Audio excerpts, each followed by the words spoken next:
1.6 liters, V6 configuration, production engine. These three things should never exist together.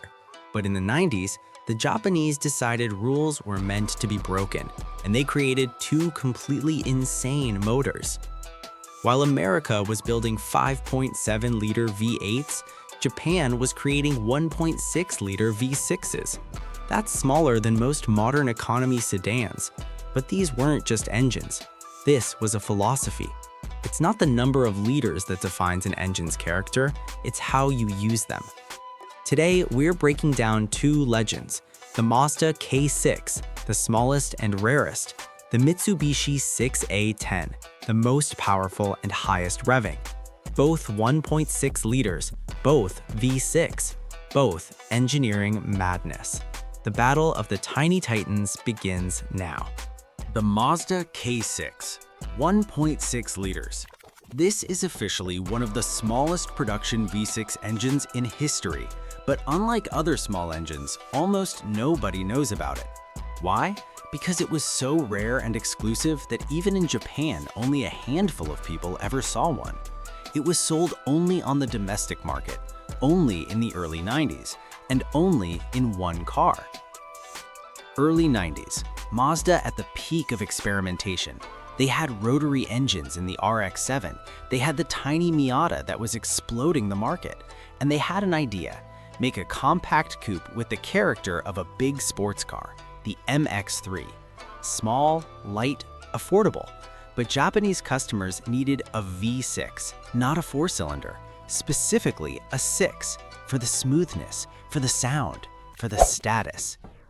Mazda engineers tackled an insane challenge. Displacement 1,597 cubic centimeters. Cylinder bank angle 60 degrees. That's the most compact configuration for a V6. Power output about 125 horsepower. Not impressive? Now think about this. It's a naturally aspirated V6 the size of a four-cylinder from a Golf. Perfect balance, smoothness like a big engine. Sound, pure V6.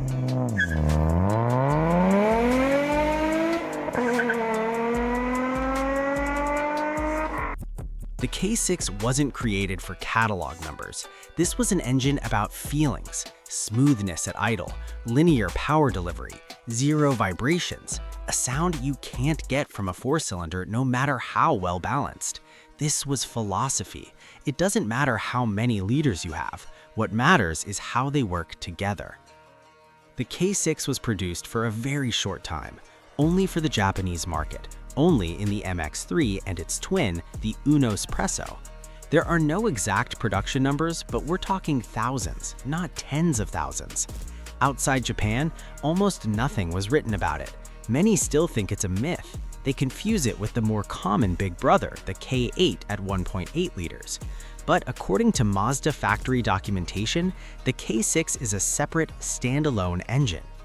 Today, the K6 is the holy grail for JDM collectors. Finding a car with this engine is virtually impossible. This is an engine that proved you can make a V6 any size. The only question is, why? And Mazda had an answer: for feelings, not figures.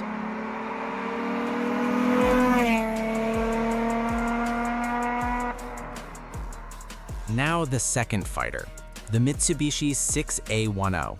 Same displacement, 1.6 liters, but a completely different philosophy. If the K6 from Mazda was about smoothness and balance, the 6A10 was about power and RPM.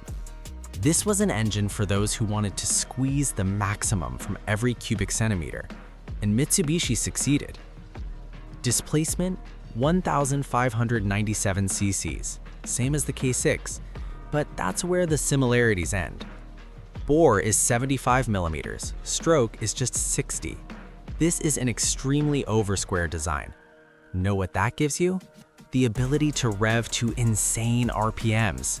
The 6A10 made 175 horsepower at 7,000 RPM. That's over 100 horsepower per liter, no turbo, in the late 90s. Short stroke is the formula for racing engines. The piston travels less distance per cycle. That means less inertia, less stress, higher possible RPM. The 6A10 was a screamer in its purest form, an engine that was almost silent at low revs, but after 4,000 RPM, it woke up and screamed to redline. This wasn't for comfortable city driving. This was for those who love to rev engines.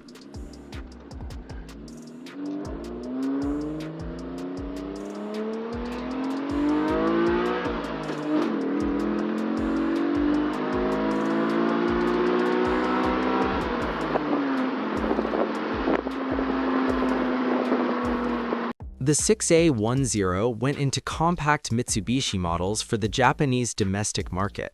The fourth-generation Lancer got it in 1992, a V6 option alongside the legendary turbocharged 4 cylinders. The fourth-generation Mirage also received it, marking the world's first 1.6-liter V6 in a production car. These weren't exotic sports cars, they were everyday compacts. But with this engine, they became something special. Sleeper cars with V6 smoothness and high revving character that nobody expected. According to the few who drove the 6A10, it was an experience bordering on madness. V6 smoothness in the city remained, but hit the gas after 4,000 RPM, the car transformed. The engine howled, pulled to redline, demanded the next gear. It was addictive. But the price of this addiction was high. Fuel consumption wasn't impressive. Maintenance complexity scared people away. This was an engine for enthusiasts, not regular drivers. And the 6A10 met the same fate as the K6, commercial failure. A V6 means 2 cylinder heads, 2 sets of camshafts, complex exhaust system, expensive to produce. Meanwhile, a turbocharged 4-cylinder gave the same power for less money. Customers chose with their wallets, not their hearts. Today, finding a 6A10 is even harder than finding a K6. It's a legend for a narrow circle of enthusiasts. So, the battle of the 1.6-liter V6s, Mazda K6 versus Mitsubishi 6A10. Same displacement, but 2 different philosophies. K6, 125 horses, focus on smoothness and balance, an engine for those who value feelings over spec sheet numbers. 6A10, 175 horses, focus on power and revs, an engine for those who want to squeeze the maximum from every cubic centimeter. K6, rarity and myth. 6A10, an even rarer legend. But their fate is the same. Both were too complex, both were too expensive, both couldn't compete with turbocharged 4s on price-to-power ratio. Engineering beauty lost to economic reality. But that's exactly why they're remembered. These were engines not for accountants, these were engines for dreamers. To be fair, both companies had more successful small displacement V6s. Mazda had the K8 at 1.8 liters, more mass-produced, more well-known.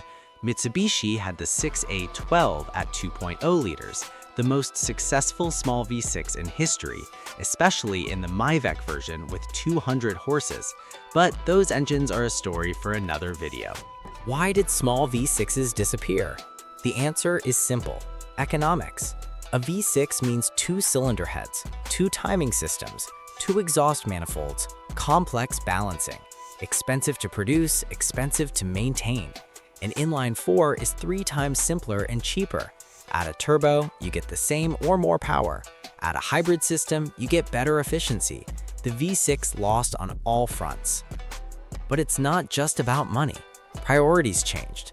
In the 90s, the Japanese could afford to make engines for character, for sound, for philosophy.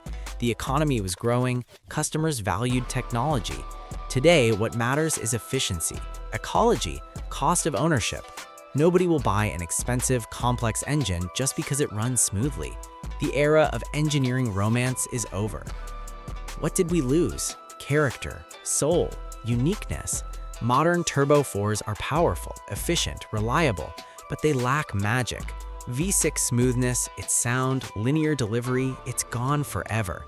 Today, nobody makes 1.6-liter V6s, and most likely never will again. This was an era when engineers could dream. The Mazda K6 and Mitsubishi 6A10, two 1.6-liter V6s that shouldn't have existed. The K6 proved that size doesn't matter when it comes to balance and character. The 6A10 proved you can squeeze 100 horses per liter without a turbo. Both failed commercially. Both became legends. Both remind us that once upon a time, engineers made engines not just for profit, but for an idea. So what would you choose? The smooth and rare K6 from Mazda, or the powerful and high-revving 6A10 from Mitsubishi? Or maybe one of their big brothers, the K8 or 6A12?